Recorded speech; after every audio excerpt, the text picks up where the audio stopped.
So அடுத்ததாக நம்ம பார்க்க போகிற பாடம் என்னதுன்னா 7th செகண்ட் டேர்மில் பள்ளி மறுதிறப்பு அப்படிங்கிற பாடம் தான் நம்ம பார்க்க போகிறோம். இயல் 2 பள்ளி மறுதிறப்பு அப்படிங்கிற விரிவானம். ஒவ்வொரு மனிதனுக்கும் சில கடமைகள் உண்டு. அவை மனிதனின் ஒவ்வொரு பருவத்திற்கும் ஏற்ப மாறுபடும். இளமை பருவம் கல்விக்கு உரியது. எனவேதான் இளமையில் கல் என்று ஔவையார் கூறினார். ஸோ இதான் கொஸ்டின். என்ன கேட்டிருக்காங்க? இளமையில் கல் என்று கூறியவர் யார்?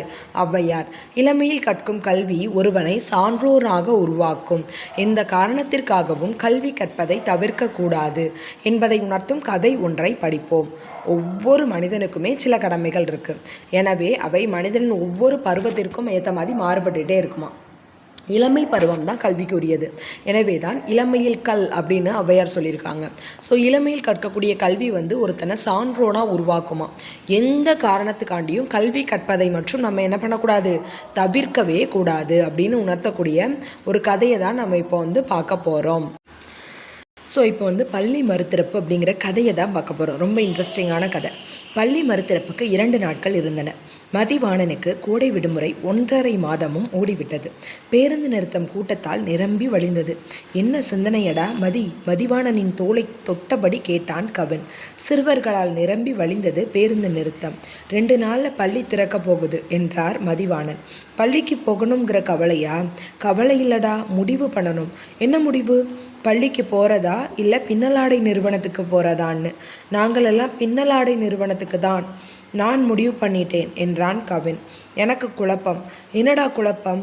வாரம் சம்பளம், திரைப்படம் பார்க்க காசு கிடைக்குது, சாயங்காலம் ஆனால் பரோட்டா, இடையில போண்டா, வீட்டில் யாரும் திட்டுறதும் இல்லை, மகிழ்ச்சியாக தானே இருக்கணும். இந்த மகிழ்ச்சி போதும். கோடை விடுமுறை தொடங்கிய போதும் இந்த குழப்பம் மதிவாணனுக்கு இருந்தது. 4-5 நாட்கள் அக்கா வீடு, அத்தை வீடு போய் வந்தான். தொலைக்காட்சி பார்த்து பொழுதை போக்கினான். நண்பன் கவின் ஒரு நாள் அழைத்தான். சும்மாதானே இருக்க, வாடா பின்னலாடை நிறுவனத்துக்கு போகலாம். புதிய உடைகள், எழுதுகோள்கள், குறிப்பேடுகள் வாங்க பணம் சம்பாதிச்சிருவே. இந்த விடுமுறையிலேயே வீட்டிலையும் சுமையா இருக்க வேண்டியதில்லை. பின்னலாடை நிறுவனத்துக்கு ஆளு வேணும், வாடா என்றான். சரி என்று சேர்த்து விட்டான். 1.5 மாதங்கள் ஓடிவிட்டன. பின்னலாடை நிறுவன வேலை புதுசாக இருந்தது. ஆடை அடுக்கி கட்டும் வேலைதான். சனிக்கிழமை வார சம்பளம். 10 மணிக்கு பிற்பகலிலும் வடை, தேநீர், இரவில் பரோட்டா, தோசை என்று சுவையாக சாப்பிட முடிந்தது. அம்மா அவனது சம்பள பணத்தை பத்திரமாக வைத்திருப்பதாய் சொன்னார்.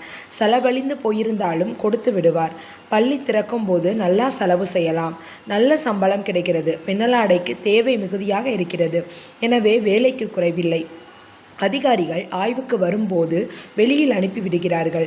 ஒருவேளை கண்டுபிடித்து விட்டால் வயது 15 என்று சொன்னார்கள். பின்னலாடை நிறுவனத்திற்கு போய்கொண்டே இருந்தால் அவனும் குழந்தை தொழிலாளிதான். வாழ்க்கை முழுவதும் தொழிலாளிதான் என்பது நினைவுக்கு வந்தது. தொழிலாளியாக இருப்பது கேவலமில்லை. ஆனால் படிக்கிற வயதில் வேலை தேவையா? மருத்துவர், பொறியாளர், வெளிநாட்டு வேலை என்று அவனுக்குள்ளும் கனவுகள் இருந்தன. படித்தால் வேறு வேலை பார்க்கலாம், அதிகமான சம்பளம் கிடைக்கும், படித்துவிட்டு சொந்தமாக தொழிலும் செய்யலாம்.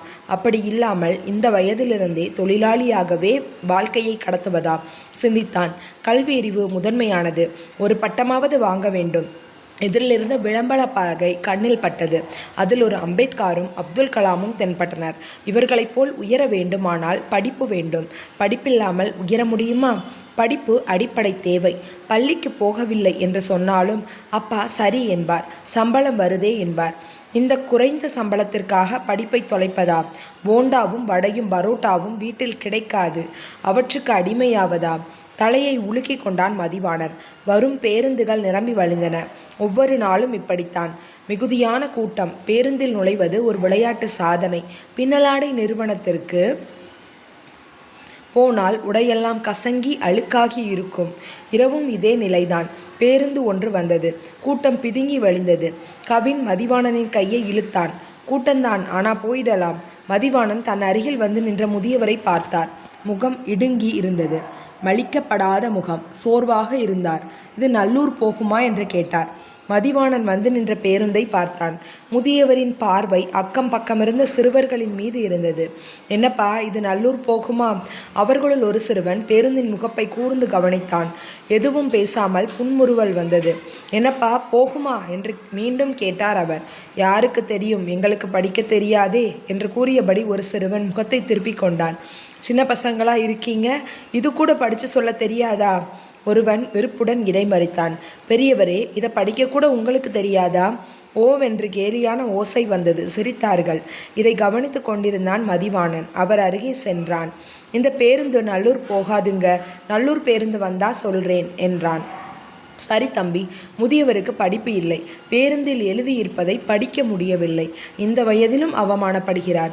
கல்வியறிவு இல்லாமல் போய்விட்டால் நானும் இப்படித்தான், வாழ்க்கை முழுவதும் அவமானப்பட வேண்டும். நல்ல கல்வியறிவு தலை நிமிர்ந்து நிற்க வைக்கும், நல்ல படிப்புதான் சிறந்த மனிதனாக்கும் என்ற எண்ணம் வந்தது. பேருந்துகளின் ஓசை காதை அடைத்தது. விறுவிறுவென்று நடக்க தொடங்கினான். டேய், குரல் கவினிடமிருந்து வந்தது. எங்கடா போற? பள்ளிக்கு. பள்ளி திறக்கிறதுக்கு இன்னும் 2 நாள் இருக்கே. பள்ளிக்கு போகிறேன்டா. சாலையை கடந்தபோது மதிவாணனுக்கு பெருமூச்சு வந்தது. ரெக்கைகளை கட்டிக்கொண்டு பறப்பது போல் இருந்தது. இப்படியே பறந்து போய் யாருமில்லாத பள்ளியை வேடிக்கை பார்க்க வேண்டும் போலிருந்தது அவனுக்கு. நூல்வெளி. இக்கதையை எழுதியவர் சுப்ரபாரதி மணியன். ஸோ அவரோட நேம் பாருங்கள், சுப்ரபாரதி மணியன். இவர் குழந்தை தொழிலாளர் முறை ஒழிப்பு, இயற்கை வளங்கள் பாதுகாத்தல் போன்ற கருத்துக்களை வலியுறுத்தி சிறுகதை, புதினம், கட்டுரை முதலியவற்றை எழுதியுள்ளார். கனவு என்னும் இலக்கிய இதழை நடத்தி வருகிறார். ஸோ இவருடைய புக்கு பேர் கனவு அப்படிங்கிற இலக்கிய இதழ். பின்னல், வேட்டை, தண்ணீர் யுத்தம், புத்துமண், கதை சொல்லும் கலை உள்ளிட்ட பல நூல்களை எழுதியுள்ளார். ஸோ இவரெலாம் என்ன எழுதியிருக்காரு? பின்னல் அப்படிங்கிற கதை ப்ளஸ் வேட்டை அப்படிங்கிற கதை. பின்னல், வேட்டை, தண்ணீர் யுத்தம், புத்துமண், கதை சொல்லும் கலை. ஸோ பின்னல், வேட்டை, தண்ணீர் யுத்தம், புத்துமண், கதை சொல்லும் கலை உள்ளிட்ட பல நூல்களை எழுதியுள்ளார். யார்? சுப்ரபாரதி மணியன் அப்படிங்கிறவங்க. ஸோ இந்த கதை நமக்கு இம்பார்ட்டன்ட் இல்லை. என்ன சொல்லியிருக்காங்க இந்த கதையில்? ஒரு ஸ்கூலுக்கு போகணுமா இல்லை பின்னலாடை கம்பெனிக்கு போகணுமா அப்படிங்கிற ஒரு யோசனையில் இருக்கக்கூடிய பையன் நம்ம பள்ளிக்கு தான் போகணும்னு முடிவெடுக்கிறது தான் இந்த கதை.